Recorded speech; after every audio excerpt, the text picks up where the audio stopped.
नमस्कार दोस्तों, power of knowledge में आपका स्वागत है। और आज हम करेंगे पाइथन के अंदर रेंज फंक्शन के बारे में। अगर हम रेंज फंक्शन की बात करते हैं तो पाइथन के अंदर रेंज आपका एक बिल्ट इन फंक्शन है जिसका यूज किया जाता है जब भी यूजर को रिक्वायरमेंट होती है परफॉर्म करने के लिए कोई ऐसा एक्शन जिसको वो मल्टीपल टाइम परफॉर्म करवाना चाहता है। रेंज पाइथन 3 वर्जन के अंदर रिनेम वर्जन है फंक्शन एक्स रेंज का, जो पाइथन 2 के अंदर था। तो रेंज फंक्शन है, इसको हम यूज करते हैं जनरेट करने के लिए सीक्वेंस ऑफ नंबर्स कि हमें कोई operation number of times perform करवाना है तो हमें कितने नंबर्स ऑफ टाइम वो परफॉर्म करवाना है वो सीक्वेंस यहां जनरेट कर सकते हैं। Range is commonly use for looping, loop के लिए इसको यूज किया जाता है। नॉलेज ऑफ सेम इज की except when dealing with any kind of Python code, कि यहां पर आपको सिंपल वही है कि इसके की का पता होना चाहिए जब भी आप पाइथन कोड में काम करना चाहते हो। तो की कुछ नहीं, यहां पर आपकी इंडेक्स वैल्यूज होती हैं। Most common use of range function in Python is to iterate sequence type, की रेंज का यूज कहां पे किया जाता है, किसी सीक्वेंस टाइप को फाइंड करने के लिए। जैसे मैं लिस्ट पे काम करता हूं, मैं स्ट्रिंग पे काम करता हूं, या मैं इसको यूज कर सकता हूं फॉर और व्हाइल लूप के साथ। Python range basics in simple term, range allow user to generate a series of number within a given range. एक गिवन रेंज के अंदर वो कुछ नंबर्स यहां क्रिएट कर सकता है depending on how many argument user passing to the function. अब ये यूजर के ऊपर डिपेंड करता है कि उसको कितने आर्गुमेंट पास करता है। User can decide where the series of number will begin and end. ये यूजर के ऊपर डिपेंड करता है कि उसने सीरीज को स्टार्ट कहां से करना है, कहां पे एंड करना है, कितनी बड़ी सीरीज चले और दो नंबर्स के बीच कितना डिफरेंस हो, यानी कि एक नंबर और एक जो उससे अगली रेंज है उसके बीच कितना डिफरेंस हो। मेनली 3 आर्गुमेंट हमारे पास यहां पर चलते हैं। स्टार्ट, जो आपकी रेंज को स्टार्ट करेगा, जैसे मेरे को 1 से स्टार्ट करना है, मेरे को 2 से स्टार्ट करना है, मेरे को 3 से स्टार्ट करना है, तो मैं इसको यूज कर सकता हूं। रेंज का जो फंक्शन है ये हमेशा इंटीजर के ऊपर ही वर्किंग को परफॉर्म करवाता है, इसलिए मैंने यहां पर हर जगह इंटीजर लिखा हुआ है। स्टॉप, जिस वर्किंग की जगह आप उसको रोकना चाहते हो। जैसे सपोज कीजिए मैं यहां पर करता हूं 0 to 10, तो 0 to 10 में वो क्या करेगा, वर्किंग को 0 से स्टार्ट करेगा और 9 पे जाके रोक देगा, उसके पास 10 एलिमेंट हो गए। इसी तरह से अब अगर मैं कभी रेंज को रोकना चाहता हूं तो मुझे एंड से -1 के ऊपर उसकी वर्किंग परफॉर्म करवानी पड़ेगी। जैसे अगर मुझे कहीं पर 0 to 10 ऑपरेशन परफॉर्म करवाने हैं तो रेंज मुझे देनी पड़ेगी 0 to 11। Steps, integer value which determine the increment between each integer in the sequence.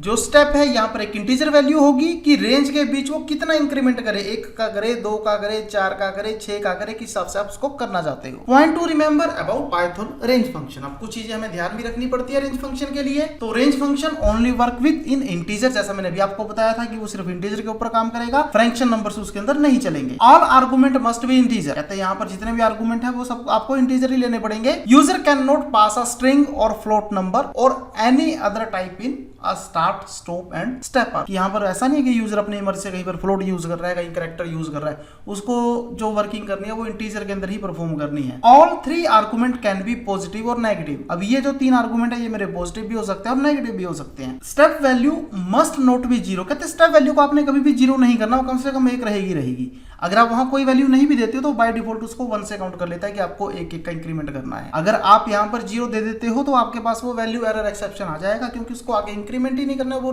एक ही लोकेशन पर पड़ा रहेगा, ऑपरेशन कैसे परफॉर्म होंगे। Range is a type in Python, की रेंज क्या है, टाइप है पाइथन के अंदर। अब मैंने यहां पर कुछ एग्जांपल लिए हैं, इन एग्जांपल के अंदर मैंने ट्राई किया है इसको इसके इंडेक्स वैल्यू के थ्रू कॉल करने के लिए। तो देखिए मैंने यहाँ पर एक एलिमेंट नाम का वेरिएबल लिया, उसके अंदर रेंज दे दी 10 और मैंने कहा कि 0 इंडेक्स की वैल्यू मुझे दिखाए, तो उसने फर्स्ट एलिमेंट यहाँ जो प्रिंट करेगा वो करेगा 0। क्यों? क्योंकि फर्स्ट लोकेशन में उसको क्या मिलेगा, 0। तो इसी तरह से नेक्स्ट के अंदर मैंने -1 किया, जो -1 है वो लास्ट एलिमेंट को रिप्रेजेंट करता है, वैल्यू आएगी 9। इसी तरह से रेंज 10 और 4 इंडेक्स, अब जो भी उसके 4th इंडेक्स पे वैल्यू होगी वो उसको रिप्रेजेंट कर देगा। तो 4th इंडेक्स पे इसकी क्या वैल्यू होगी, 4 ही होगी, क्योंकि 0 0 पे है, 1 1 पे है, 2 2 पे है, 3 3 पे है, 4 4 पे है। तो इस तरह से आपकी वर्किंग यहाँ रिप्रेजेंट होती है। आइए हम इसको प्रैक्टिकल अप्रोच में देख लेते हैं कि किस तरह से आपका रेंज फंक्शन काम करता है। तो फ्रेंड्स ये मेरा पाइचार्म एडिटर है जिसके अंदर मैं वर्किंग को परफॉर्म कर रहा हूं। मैं यहां पर क्या करता हूं, एक वेरिएबल ले लेता हूं ELE, एलिमेंट इक्वल टू, मैंने क्या लेना है, रेंज, और मैं ले लेता हूं 10। देखिए मैंने यहां पर इनिशियलाइज नहीं किया है उसको कि उसकी स्टार्ट वैल्यू क्या हो। तो एक बार हम इसको देख लेते हैं वो प्रिंट क्या करेगा। मैं यहां पर करता हूं प्रिंट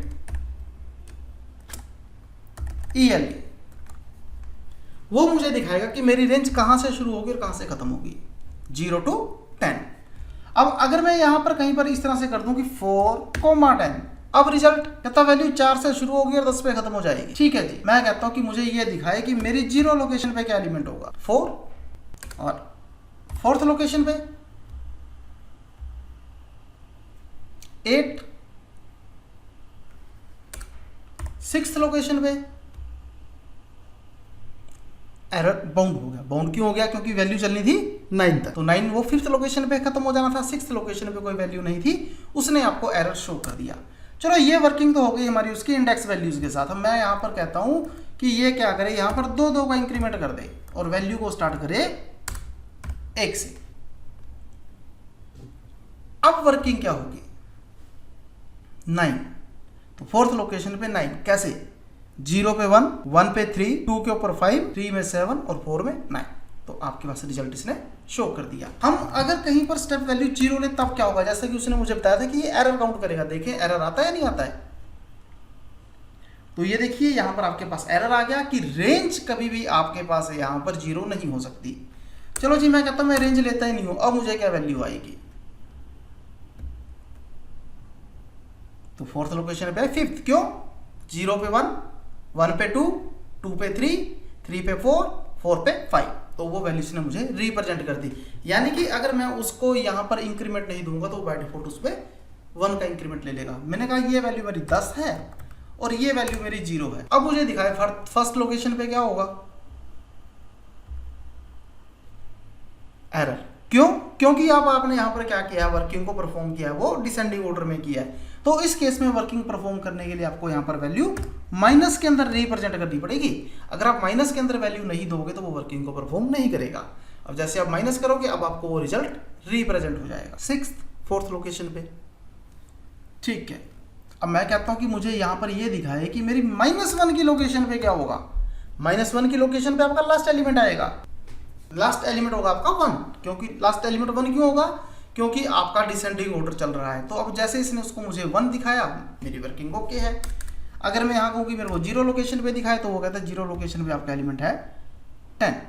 लेकिन अब आप कंफ्यूज हो सकते हो कि यार यहाँ पर जो मेरी वर्किंग है वो 10 से स्टार्ट हुई, 0 तक चलनी चाहिए थी, 1 तक क्यों चली? मैंने आपको पहले भी बताया था कि जब आप रेंज फंक्शन के अंदर काम करते हो तो आपके पास जो वैल्यू आएगी वो n-1 की आएगी। 0 लोकेशन तक वो नहीं जाएगा, वो 1st लोकेशन पे जाएगा और वर्किंग को स्टॉप कर देगा। तो फ्रेंड्स, हमारी आज की क्लास में इतना ही था। Thank you very much.